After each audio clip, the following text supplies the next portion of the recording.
for joining this session. I'm hoping that you'll get to hear some things today.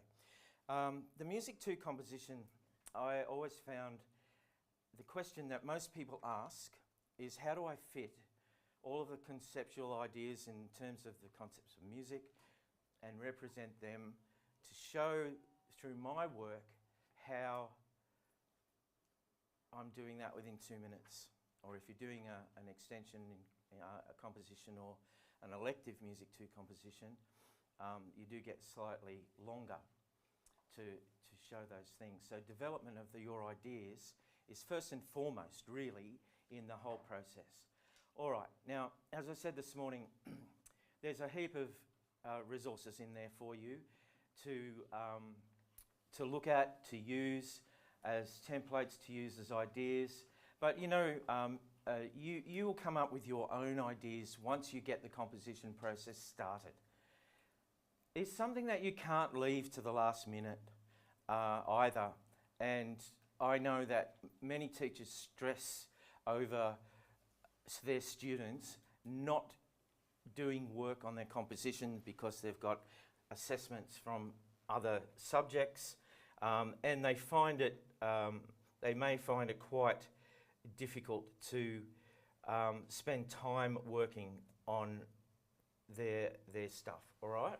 So, the most successful compositions in my very humble experience as an educator is a clear melodic idea. All right, a clear motive. And the reason why I use the term motive instead of melody, melody implies a longer series of notes, a phrase or two phrases, where a motive can be a few notes. And I'll always go back to Beethoven number 5, and everybody knows it, ba ba ba ba, ba ba ba ba, those notes. And through that 8.5 minute of that first movement of that Symphony 5, Beethoven uses that motive throughout the whole orchestra, keeps bringing it back, modulates it, and changes it in such a way that everybody in the orchestra experiences playing that motive at some point.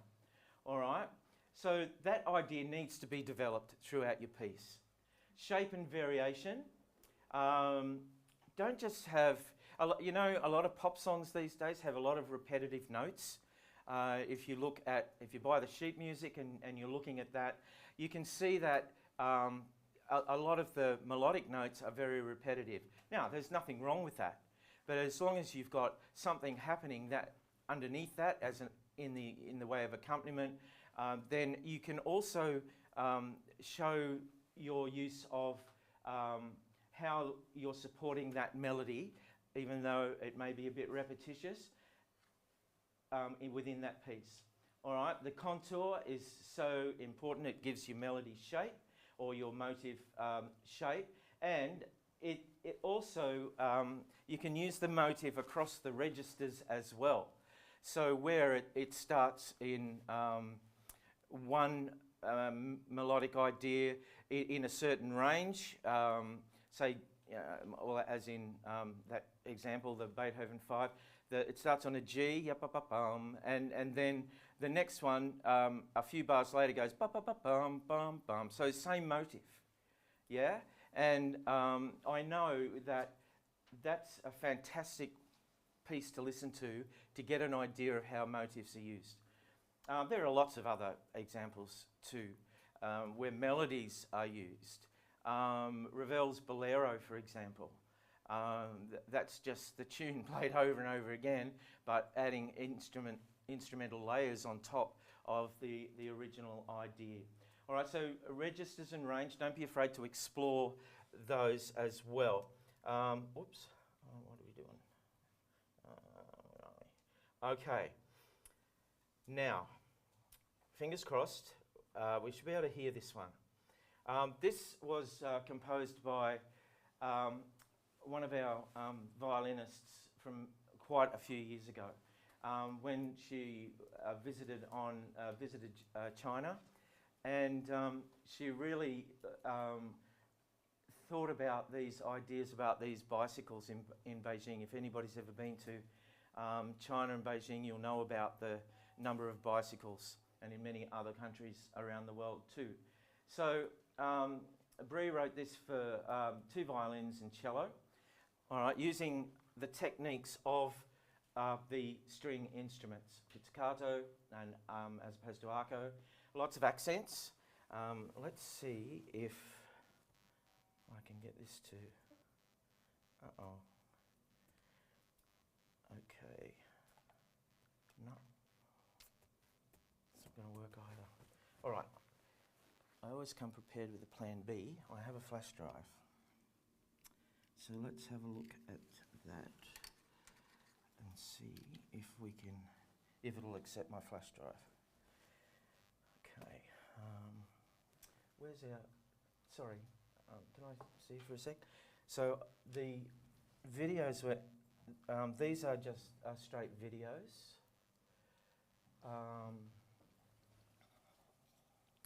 These are just straight videos. So your flash drive. yeah, or I can go into my Canva account and get them.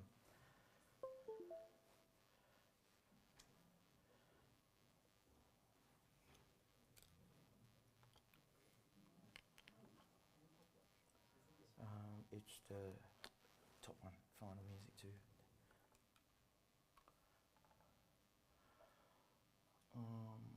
It should be a video there, yeah, MP4 file. That's the Bicycle Rider. Oh, you'll be able to hear it. This one? No, Bicycle Rider up the top there. Yep, One's that's an it. MP3. Yeah, they can just hear the audio. Yep. Just have a listen to this, guys. It's very short.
That's it.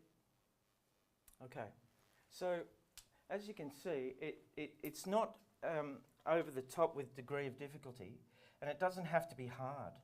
And I think that's what a lot of people seem to think when it comes to music 2 or music extension. It doesn't have to be a flat out piece of music that every instrument or voice is on at the same time. There can be lots of gaps within the score. And if I can show you the score, which I do have in my bag if you'd like to pass it around. You can't keep it, obviously, but I do have a copy which you can pass around. And I think it's important to note, too, that the the way that she used the pizzicatos as opposed to the arcos across the ensemble, and also the use of the slides as well. Now that's a MIDI kind of playback through finale, and of course you're not going to get the same textural feel on the slides, but it certainly gives you an idea. That's the other thing too. You do not have to have hire musicians or musicians to play your compositions. You can just use the audio file that is created by your software. All right, there it is there. So just you might like to pass that around and have a look and give it back to me at the end. That would be really good. And for those who are watching on stream, I will put some more of that piece up, more than just the first page, for you to listen to. But I can't put it all up because of the Privacy Act and so on. Okay, so let's move on. As I said this morning, the choice of instruments, voices, and how you make a 2-minute piece out of that combination of your choice is the most important aspect of decision making right at the start of a composition process. You can't leave it to the last minute. And if you're doing a Music 2 student only doing one performance and an essay and a composition as your elective, or you've chosen music extension and you're not doing performance and you're not doing essay, and so you've got composition, then you've got effectively 3 compositions to write, and that's huge in your program. Particularly, and you've got to think about this too, if you're doing other practical subjects like art or D&T, and you've got those major projects which are due. So a composition for a Music 2 and Music Extension student is exactly the same as a major project. That's what it is. All right, so you need to approach it from that aspect, and therefore you need to consider the time that you put into your work. All right. So, I'm sorry that didn't work on that occasion, but let's press on. Let's go to slideshow again. Slideshow. Slide and go on. All right. So here are some tips, and look, this is only as far as in my experience, in my humble experience, all right? So you may find other things that you can put into your composition which sound great, like sound effects, for example. If you're making a contemporary film score, for example, you're basing it on the music of John Williams or whatever. If you've studied that as part of your additional topic in Music 2, for example, for music from that period, and you've chosen film music as the unit that you're working on. So you may find that some sound effects are very useful and very effective in your work too. All right, syncopation and contrast. Syncopated rhythms always give a lot of energy, a lot of variation in the rhythmic content as well, and you can mix patterns together so that you don't have the first 4 bars of your composition with everybody playing the same rhythm, all right? Unless that's an aspect of how you want to introduce your main melodic idea or your motivic idea, all right? Dynamic changes, as I said this morning, very, very important to look at how your dynamics enhance each of the sections within your piece. Please make them varied, all right? Don't have everything loud or louder all the way through, or soft or softer. Make it a balanced approach to your dynamics and your articulations. Know what type of accents you're using. I'm hoping that a lot of you now know what staccato and tenuto and those accents are, but know what the other accents mean. Spiccato for strings, for example. It's a technique, spiccato, all right? So if you need to know about those things, make sure you do that. Now, this piece was written for guitar and strings. This was an Encore nominated composition for music extension. All right, so Ben was a fine classical guitarist. Elmas, he achieved Elmas in his final year at school, and so he wrote this piece of music which I'm hoping I can play for you, at least. Oh yeah, look, here we go, look, that's exciting. Here we go. It starts very softly.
Okay, so it's very hard to hear some of these parts, these inner parts on the software program.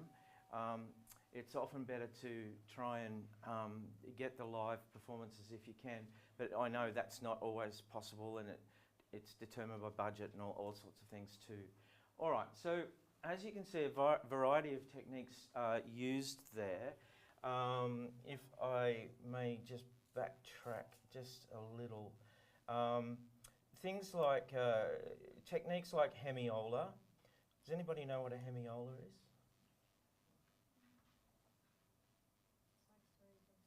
Yes, 3 against 2. All right, and there's clear evidence of that. Oh, hang on, sorry, I'm just, what am I doing? Yeah, it's just in the next page, I think. Yes.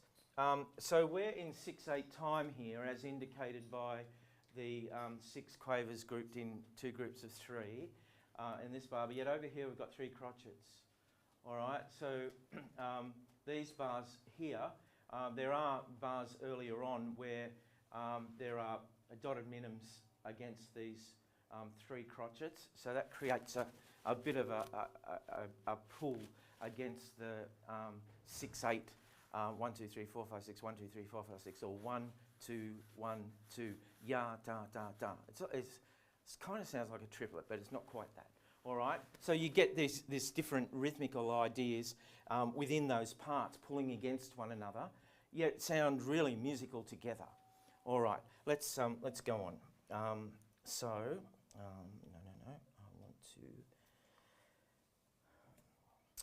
to go away. Next. Okay, harmony. Now, a lot of people know about blues progressions using chords 1, 4 and 5. In fact, your Year 7 teachers probably taught you that the primary chords are chords 1, 4 and 5. And that's what a lot of music is based on. That is so true. That is what most styles of music are based on. Even the heaviest styles of rock music have, chords, chord 1 and 5 at least, if not 4.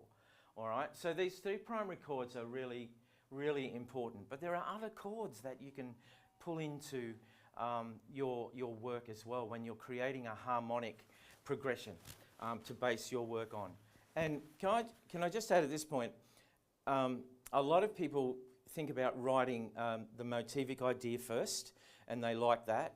Or they're sitting at home playing their guitar or their piano, they're playing chords away and they think, oh, I really like that. Write it down. Write it down in your journal, so that's the first evidence of your idea. And then you can develop your motivic idea or your melody across that chord progression.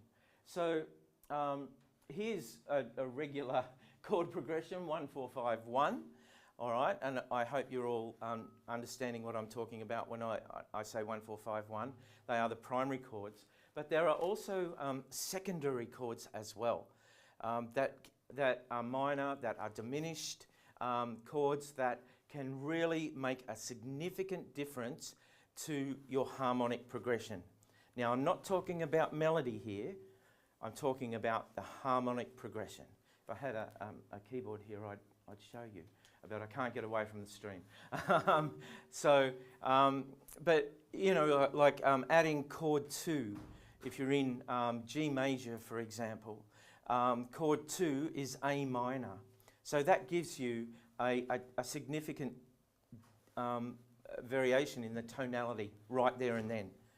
All right, chord 6, for example, is E minor in G major. All right, so there are 2 minor chords that you can simply put into your harmonic progression. And then that leads to giving your motive or your melodic idea some more notes to work with if you want to vary the melody at some point. All right, this term here, dissonance. Are you familiar with that term? I'm sure you are, dissonance. Added notes to a chord. So major sevenths, flattened sevenths, seconds, you can add fourths, you can add augmented notes, you can add diminished notes to a chord, which change the whole makeup of that chord and allow you to experiment further with your melody. All right? When you resolve them, dissonant chords, if you're that way inclined to resolve your dissonance, then it sounds complete and it sounds really good. It sounds very musical when you come up with that right combination of chords, and you will know that. And as I said this morning, it doesn't matter whether your teacher likes it or not. All right, it's whether you like it. If you want to base your work on that progression, then you do that. All right, and let's see where it takes you through experimentation. Voicing and texture, different voicing. So, and this is not just talking about vocals. This is meaning the octaves that the the instruments you choose are playing in. All right. For example, I mentioned the trumpet this morning, playing in that absolute altissima register that any trumpet player would freak out at looking and having to hit those really high notes above the top C. All right. So make sure you think, oh, well, maybe that's a bit challenging. I might try that in a different voicing. All right. Or what do you know about the double bass? What's so special about the double bass, for example? When writing for double bass, what's special about it? It sounds different. Yeah, Sam? It sounds an octave lower than what it's written, so like 8 VB. Yes, perfect answer. Well done, young man. All right, so that's a great answer. So yes, so if you write a middle C for the double bass and the bass clef, middle C, it sounds an octave lower when it's played. All right, now, of course, what we all know about instruments or voices is that the quality changes, the sound quality changes from the lower register through the middle register into the upper register. All right, for example, I'm a baritone and I know I cannot hit a high G. I know that. All right, so I don't sing songs well, on the rare occasions that I do these days, I don't sing songs with anything that goes near a high G, for example. And even an F is pushing it. However, I look at other versions of the song which might be in a different key, which lower the register, which lower the range of notes that I'm using within that. I also play a trumpet a little bit as well, and I know that if I got anything above a top C, for example, and my chops are not in perfect condition, then I know I'm going to struggle with that. And that's what you've got to think of too. Would your trumpet player be able to play that if you're going to live record it? All right, that's the other thing. You can get your mates to record your composition with you, but in essence, if you want to do that, you need to decide that early, and you need to tee them up, and you need to ask them if they're keen to do it, because they've got their own work probably to do as well. All right, so think about that. Ranges, using full chords in the accompaniment, arpeggiated figures will add a lot of movement to your harmonic progression, and your melody as well. Just by having the arpeggio, the broken arpeggios over say you're writing for piano and flute, for example, in the piano part, in the left hand, you can have arpeggiated figures, 1 and 2 and 3 and 4 and 1 and 2 and 3 and 4 and leaving the third out. I always like to leave the third out. If I'm starting on a low C below the bass clef, so pedal C, then I like to leave that G out. I like to leave that E out, the third, and go to the G. So then I've got C, G, C, then I include the E. All right, because if you're doing that constantly, you get this really muddy sound, you know, between the low C and the E, or whatever the tonic note is in the third above. All right, and you'll come up with some absolutely stunning chords. Now, this piece was written for, it's a bit tiny, isn't it, on here? So it's written for big band.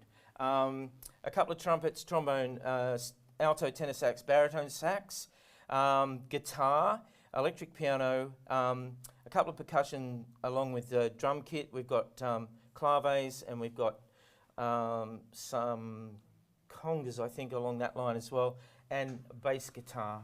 All right, now originally, I'll just tell you a little bit about this. Originally, the student chose double bass.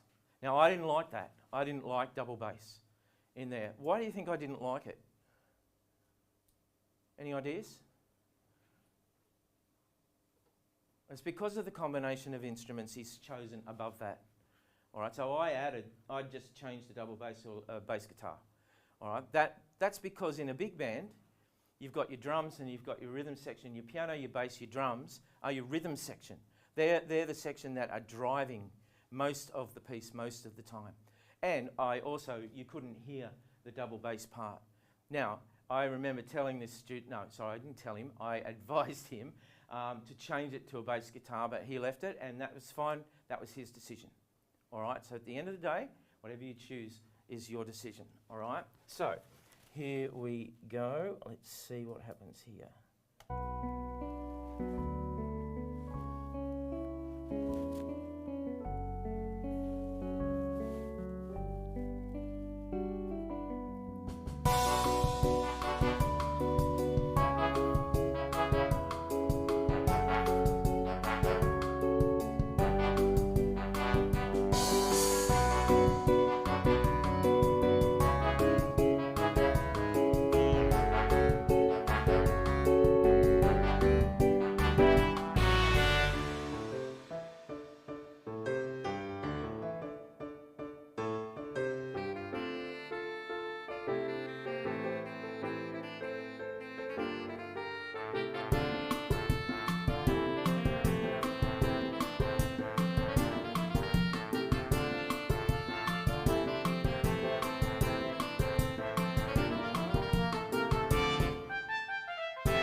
Okay, what do you think of that? Is that all right? Yeah, I think it's pretty good. Okay, so look, lots of different things going through that work. All right, Ollie was a percussionist in the big band that we had at school. So he understood the style of what he was trying to create, to try and mirror that in some way. But there are some unison rhythm patterns which are used across the trumpet and the saxes in particular. The baritone sax is featured in the piece as well. He's used a series of different Latin riffs, if you want to use that term. He's used across here, he's used the bum ba dum bum bum bum ba da dum ba da da dum bum bum. I mean, that's in a lot of Latin-based pieces. There is no copyright on rhythm. There is copyright on motifs or riffs. You've got to be careful with that, and your teachers can advise you on that. Just be careful, because I had a student who brought their work to me, and the opening few bars sounded like the opening to one of Bon Jovi's songs. And you've got to be really careful with that, because that's what NESA will pick you up on. And that's when they will ask for your journal, and they will give you time to get your journal to your teacher, or your teacher should have it so that they can get it down to NESA for proofing. All right, and I've had that happen to me a few times, and some of your teachers may have had that happen in the past as well. It does happen, so that's why your journal needs to be up to date too. All right, let's shush. All right, so no, let's go. All right, so additional tips. Bless you. So structure. Now, in the short time frame, all right, structure is really important. You don't need to write a vocal piece, for example, with 6 verses. You don't have time for that, all right? You've only got time to write maybe a short intro, a verse, chorus, verse, or verse, verse, chorus, then a bridge, and then an outro if you so want to do that. All right? So you do not have time to write, you know, a long composition, all right, in terms of writing verse, chorus, verse. Now, if you write, and same with instruments, all right, you don't have time to have, you know, these long melodies. That's why you need to tighten up on your melodic ideas. And you know, they can be so simplistic, yet you can get a fantastic composition out of those simplistic works. All right, now, just very quickly, editing and refinement. In the software, whatever you use, you must edit things right. And I'm talking about dynamics in the place where you want them. Crescendos and diminuendos in the place where you want them. The accents over the top of the notes. Those things are all available to you on most of the platforms that I've experienced. There is a very basic program called NoteFlight. If you're not up with using musical software, then that's a good one to start just practicing with. Or you can go right to MuseScore online, just sign up. It won't cost you anything. The pro version will, but it's not much. I think it's $75 US for a year. And I am now in the process of changing all of my Finale files over to MuseScore Pro, all right, because I'm not a great Sibelius user. But Sibelius is the one that's kind of going forward. And there's a new one out now as well. Does anybody know the name of that one? It starts with a D, Dorico. Yeah, all right, so there's a new one that's kind of taken over from Finale.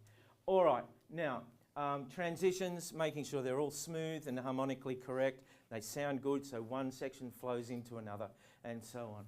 Look, I wish you well. It's a huge undertaking, but please, please, please, please, don't leave it to the last minute, and do your journals. So many years I've tried, you know, to encourage my students to just keep the journal up to date, and I ask to see them. Once that composition process has started, I ask to see them every week. Where's your journal entry for week 1, term 2, and so on. All right? So your teacher will be on your case about that. Thank you, everybody, for having me, and I hope that's been helpful for you. I am around today, so please come and ask me for any advice or whatever, and hopefully what I give you will be good. Okay? Thank you.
Okay, everyone. Hi.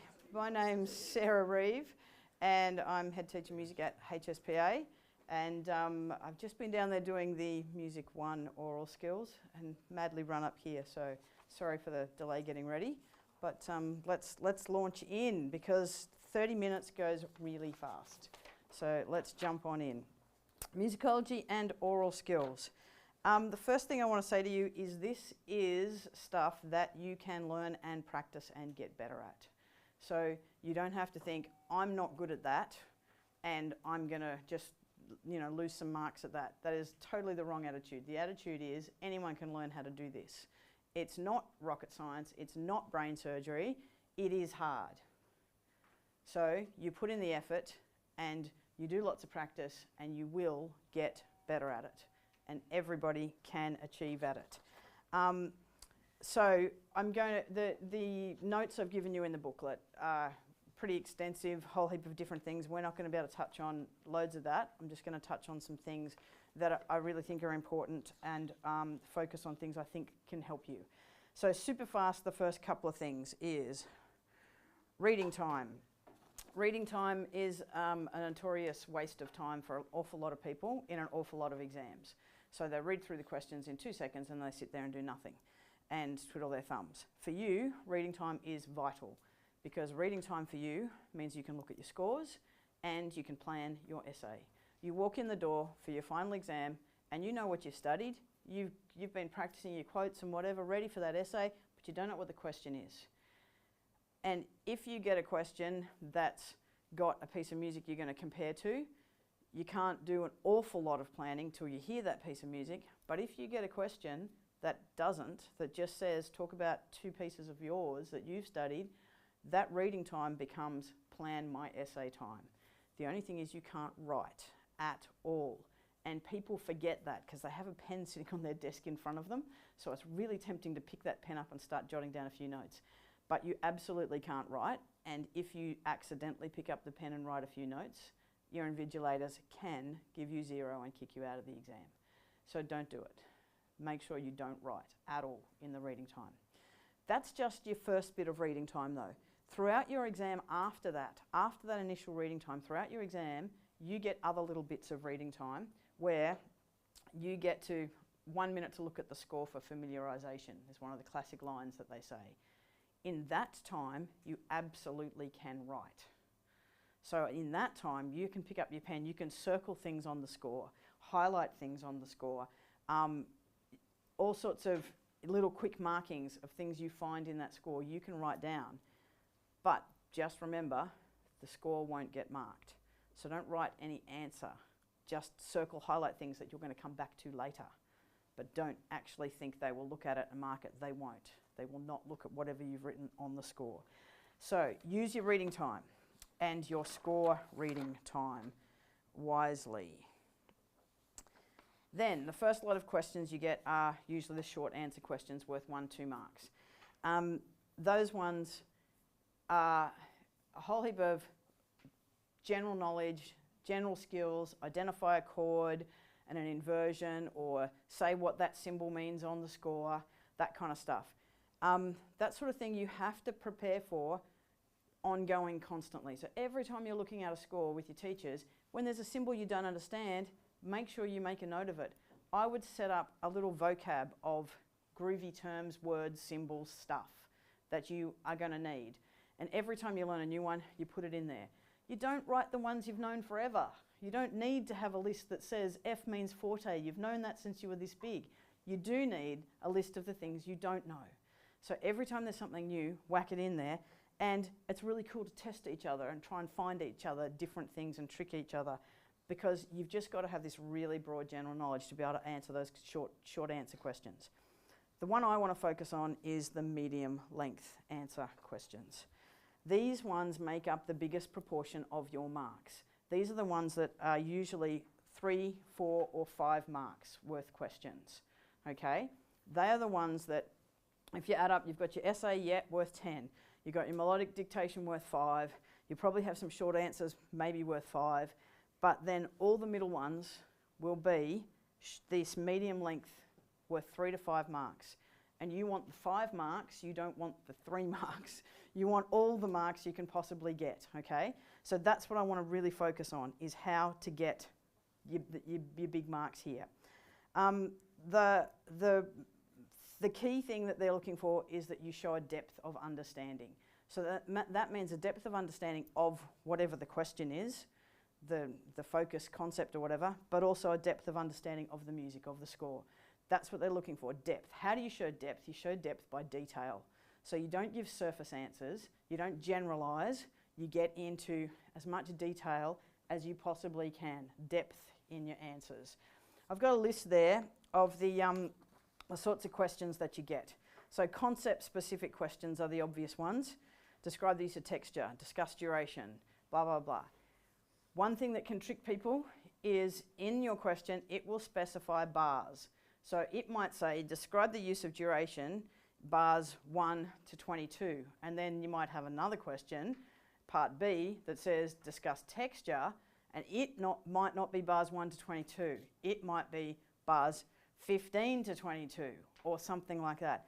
Really carefully read those, because there has been so many times when kids have just gone, oh, I've got this excerpt, I've got this score, I'll answer from anywhere in it. But if the question specifically asks you to answer from this section, that's where you have to answer from, or you don't get the marks. You might have a great response, but if it's not in the section they asked for, you're not going to get any marks for it. So be really careful that you read the question properly. All concept questions are becoming more and more popular in Music 2 papers. And so when I say an all concept question, I mean a question like discuss contrast, unity, tension, repetition, those sorts of things, where in your response, you want to touch on all the concepts, or not necessarily every single one, but you're being invited to refer to any rather than one concept. Compositional devices is always a feature in Music 2, pretty much. You will either get a compositional devices or a development question, probably. So those are ones to definitely practice. Compositional devices, you need a list. You need a whole big long list of all the different possible composition devices under all the different concept headings and stuff. You need that for composition as well as for musicology. You've got to know terms off the top of your head. But what does it basically mean? Anything a composer's done to make their piece of music whatever, stylistic or interesting or have contrast or whatever. It's pretty much anything, but it's usually something that you can name, all right? It can be as simple as ostinato can be a compositional device, and then it can be as complex as, I don't know, something really complex that I'm not thinking of right now. The development is another big one, and it's becoming more and more popular that you get asked to talk about development. If you don't get a development question in your main part of your paper, there's a good chance it'll be in your essay question. So that idea of, here's something, how has it been developed? How's it been changed? How's it grown? That kind of stuff. Development. All right, so there's examples there. My biggest hint for answering these questions is use your eyes, ears, and brain. That sounds dumb. It sounds obvious. But you need to use your eyes for the score. What does the score tell you? What information is the score giving you? You need to use your ears, because the score is just a representation. It's not the sound. It's not the piece of music. And often, if people get obsessed by the score, they miss really important information that you can only get from your ears. So you need to make sure you are listening as well as looking. And then your brain, meaning your prior knowledge. You have so much prior knowledge, not just the knowledge you've learnt in the course in the last 2 years, but all the knowledge you've been learning since whenever you started engaging in music. You've got all this prior knowledge that will help you answer the question. Prior knowledge about harmony and melody and stuff. Prior knowledge about style. You know, you might in your HSC get a Baroque piece and you're like, well, I studied Baroque in year 11. How am I? You know all this prior knowledge about it. Apply it, okay? You can use that prior knowledge to help you with assumptions about things like melodies and harmonies and stuff. So use all three, combine all three things in your answer. The score is brilliant for providing evidence, but I can't stress how if you don't listen as well, you'll miss vital information. And along that line, we're going to start with our first bit of listening. All right, so I'm going to play you a piece of music, and I want you to listen to it, and I want you just, if you go to the back of your book, there's some blank pages that you can write some stuff on, or on a rough piece of paper or whatever, I don't mind where. Didn't they give you blank pages this year? Oh, well, just write it anywhere you like. I'm going to play you a piece of music, and I want you to write down some things you think you would see on the score. If you had a score in front of you of this piece of music, what are some things you would expect that you would see? Here we go.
Okay, that's probably enough to get the right idea.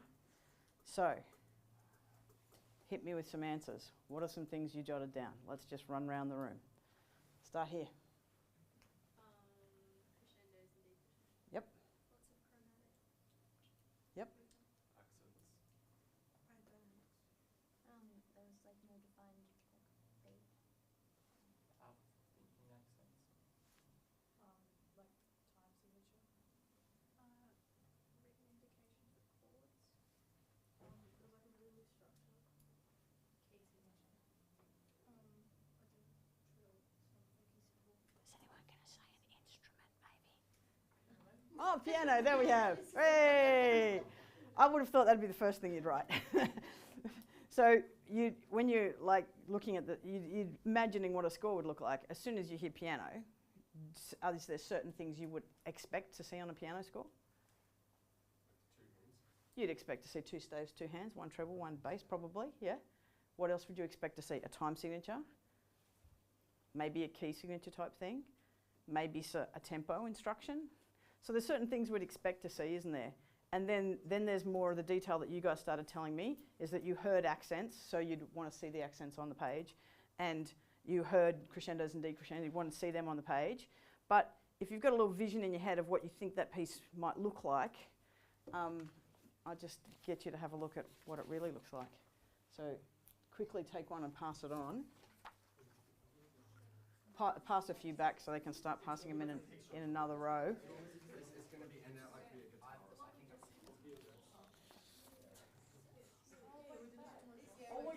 like a guitar.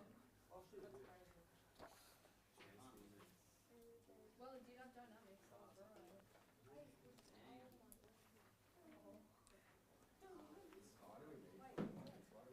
Has everyone got one to look at now?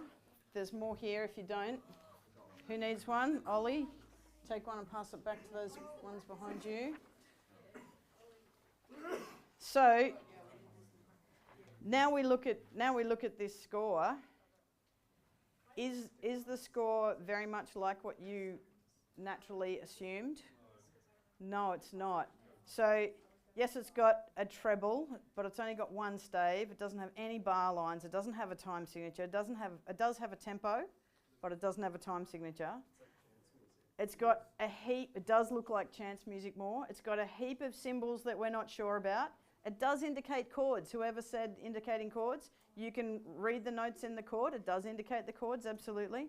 And down the bottom there's a whole heap of information about all the different symbols on there that you can use to interpret this score, or that you have to use to interpret this score.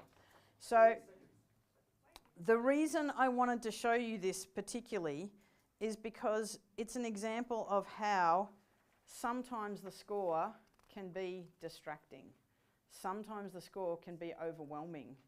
So if you got that first before you'd listen to it, a lot of people would have just immediately shut down.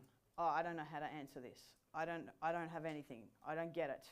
Look, I can't read that. It doesn't make any sense to me. And then they would spend their whole time trying to work out the score. They'd be reading all the key down the bottom and trying to work out the score. When in actual fact, if they just listened, they could get an awful lot of their answer from the listening. I don't want you to ignore the score, because the score is great for examples. You can straight away talk about the dissonance in that cluster chord there and give the specific example. So I don't want you to ignore the score, but I just want you to make sure you listen as well, okay? And that was to try and show you that sometimes the score can be a block to your answer. It's not always super duper helpful. That doesn't mean don't use it though. Let's keep rolling. The next bit of advice I have for you for answering these medium-sized questions is trying to expand your answer out to include detail. Hand up who uses TEAK at school in whatever subject it is. Yep, quite a few. Excellent. So TEAK being a system that is all about expanding paragraphs, structuring paragraphs. When it comes to your music exams, you can write in point form, you can write in sentences, paragraphs, whatever you want. They'll mark whatever you want. You can add lots of diagrams and drawings and little bits of score and whatever. They'll mark it all. But if you want the big marks, you want to have this expand, explain, describe, detail section. That is the bit that gets you the top marks. All right? An average mark will give an example. A more than average mark will give an example with a bit of explain. A good answer will add all this expand, detail, describe, and then maybe a bit of evaluate and connect on the end. So I've taken the usual TEAK and I've kind of tweaked it to a music TEAK the way I think it works.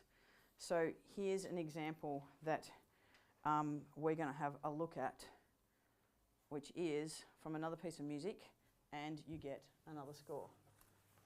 So can we do another quick handout of scores, please? Just grab a chunk and hand them around.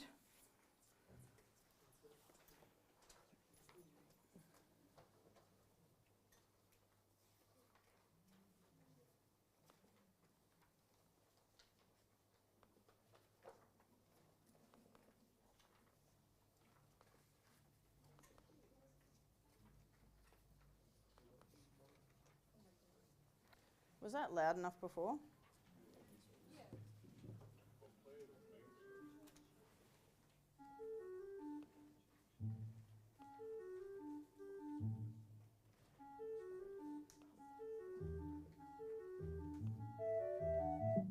Whoops, sorry about that. Keep playing. Oh no. Tech gets me every time. Just trying to turn it up for you. There we go.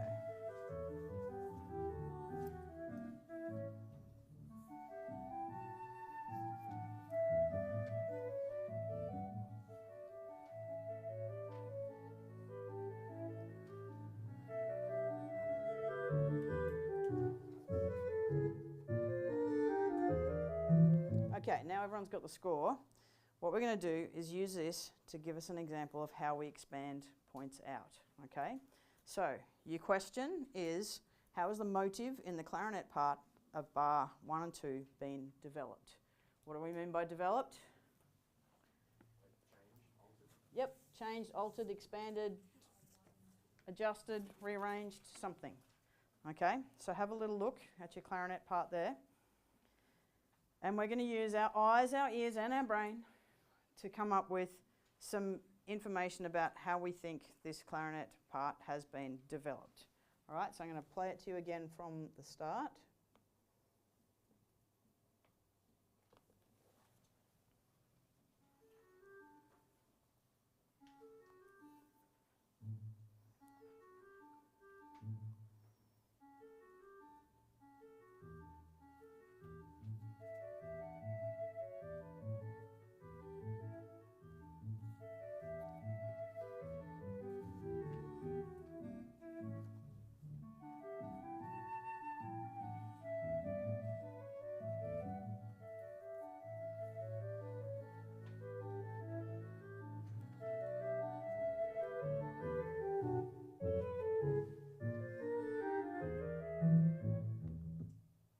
Okay, so obviously in a real exam you'd get to hear it more than that.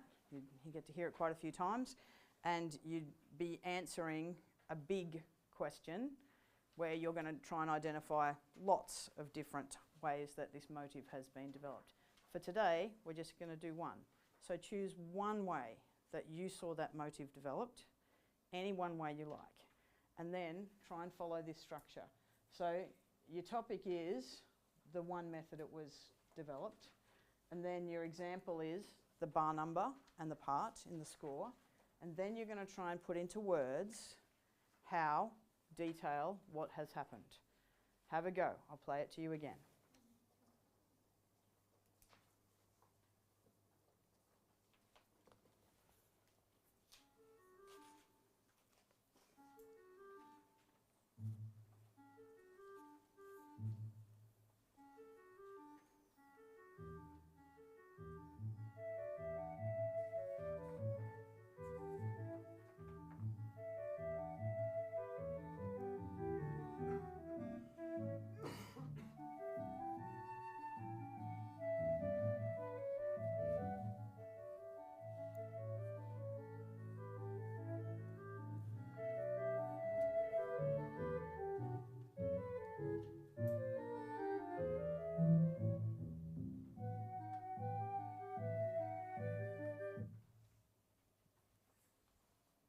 Okay, who found a way it's developed?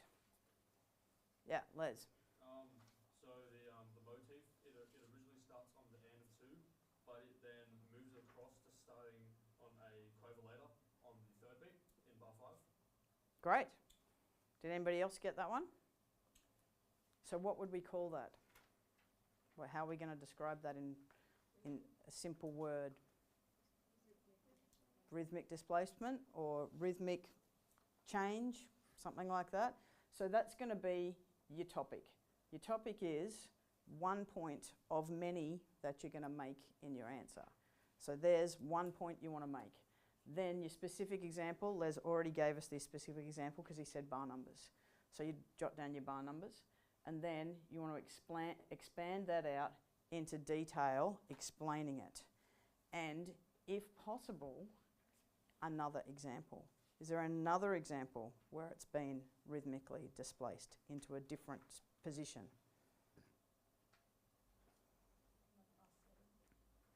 Great. So we've got it on beat 1, we've got it on 1 and, we've got it on 2 and, we've even got it on 4. So we can find all these different spots where that same motive has started in a different place. So now we've taken this one idea of this motive rhythmically displaced, and we've got a whole heap of examples, a whole heap of bar numbers, and we can turn that into detail, all right? That's exactly how you use this little process to step you out, but it needs to become innate. You can't have the table there when you do your final exam. So you can have the little table or the list or whatever, but ultimately you want to be able to do it innately. And the way I recommend you do that is by leaving gaps in your answer.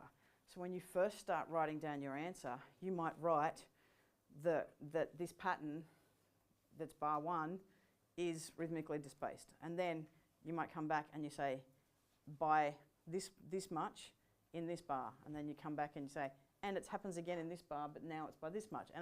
And then you might start to flesh that out into something that sounds a bit more intelligent, start making comments about why this has happened, or connecting more to your question, that sort of stuff. So leaving gaps and coming back to them in your answer is also really, really handy. We are super running out of time, so we're going to move on. I would have loved to go through quite a few examples with different people there, but there's no time. Let's jump to melodic dictation. Now, melodic dictation is the one thing. Melodic dictation is sight singing. Loads of people are scared of them. Loads of people hate them. And I totally understand. But they are just a skill that if you practice them, you can get better and better and better and good at them. And I believe they are the same skill. They're just the forwards and backwards of the same skill.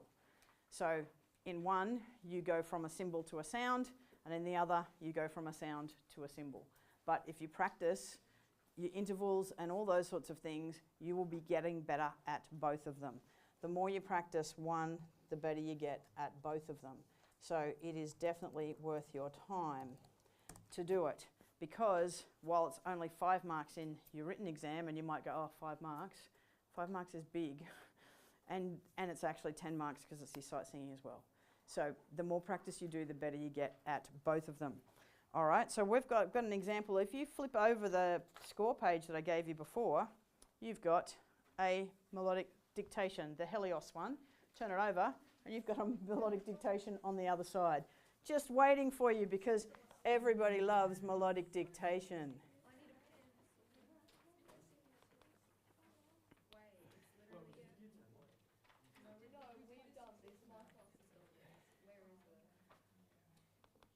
Having done it before doesn't always help you, unless your memory's really good.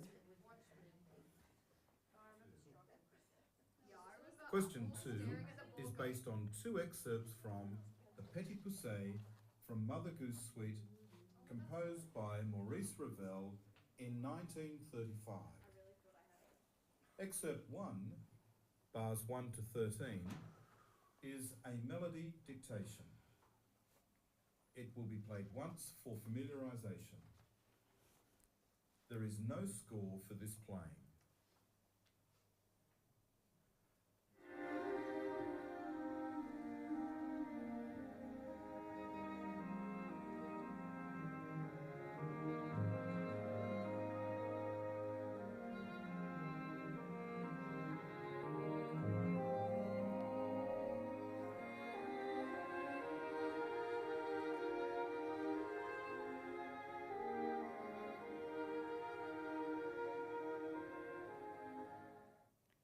Okay, so usually you get that played once for familiarisation, but sometimes it's a longer excerpt because it will play you a whole bit that's got other questions afterwards.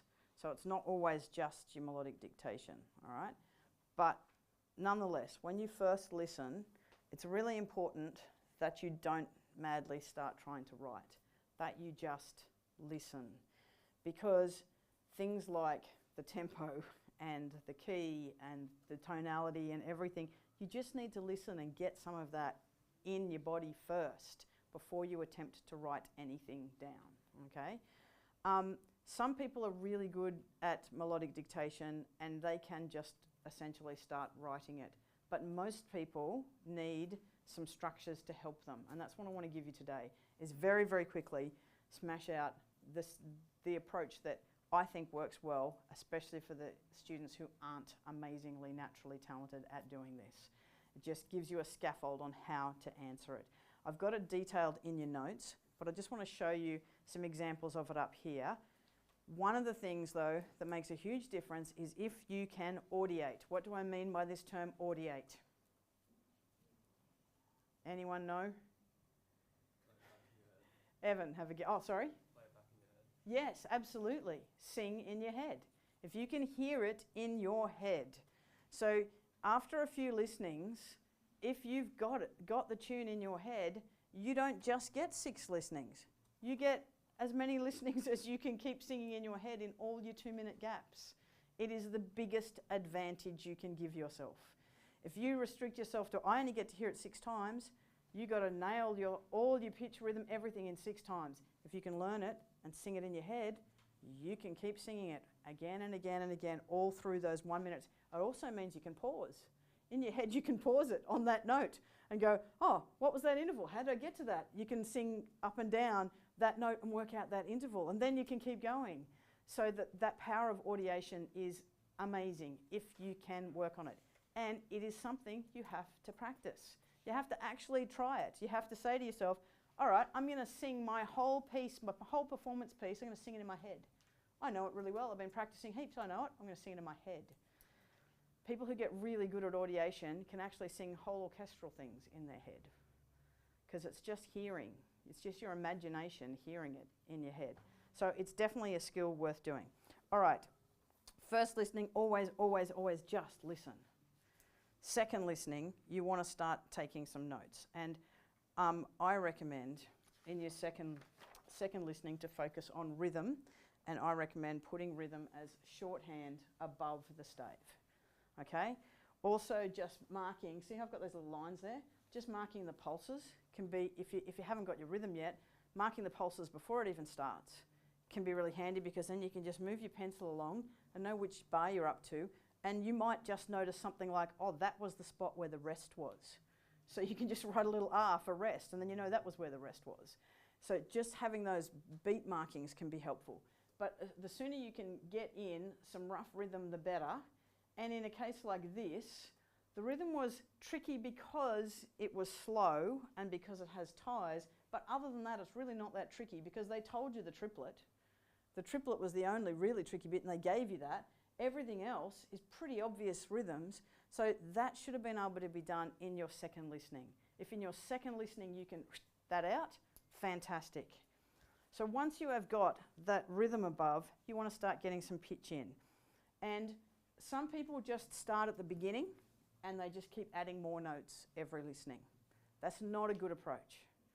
It's a better approach to now use your rhythm to plot things you know. So you're going to know that E, aren't you? You're going to hear that E, you're going to know that's E, you're going to lock E, or E flat, into your head, and then every time E flat occurs, you should be able to go, that one was E flat, that one was E. That's the easiest one to put in first. Then you're going to find other notes, like here, where it's giving you a little bit of information. That should help you with what just came before and what just comes after, because it's given you another, this bit's correct, I can feed off that. Am I stepping up? Am I moving down? Whatever. And drawing just the shape. So that would be my next thing.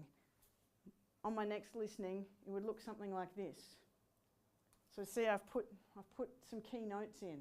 This was easy because it stepped down to that. This was easy because it was the tie and then stepped up from that. When I'm not sure, it's just got the shape. So I've got here that this bit is going to move down something and then up. So I don't know what this note is yet, but I know it's down from that and then it's going to go up to that. So just some little arrows, some little shapes, some little direction that helps you. And as it's playing, you can be drawing those in. And then in a gap, you're singing it to yourself and trying to correct it. Next step is you're just trying to get rid of some of the graphic and put in more of the notes. But notice my notes at the moment are just blobs. They don't have sticks, they don't have rhythm. Why? Because my rhythm's up the top. I don't need them to have rhythm yet. I'm going to have a 2-minute pause at the end of the question in which I can put all that stuff in.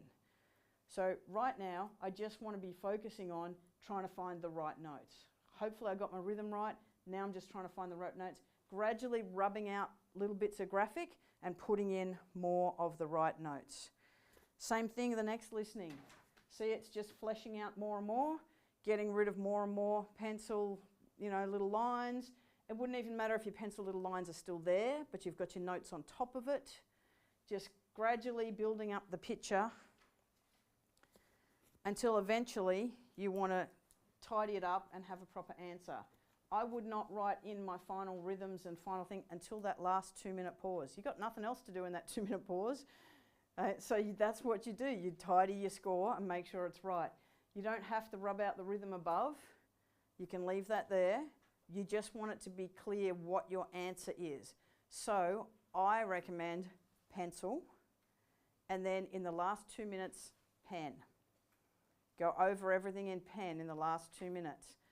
because you can rub out pencil and change your mind and whatever, but if you do all your rough stuff in pen, then sometimes as a marker you see it and you go, I don't know which note they mean. They've like crossed out these 3 notes. Which note is it of all the notes they've given me there? Does that make sense? Yep, excellent. We don't have time to talk about extended response. I've gone over, so I'm going to let you read the notes I've written about extended response in your handbook. The main thing with extended response is quotes, and I was going to use trio dance again as an example for how you can quickly and easily use quotes, but I'm going to have to leave that to your teacher because I know you're starving and you want lunch. So thanks very much, guys.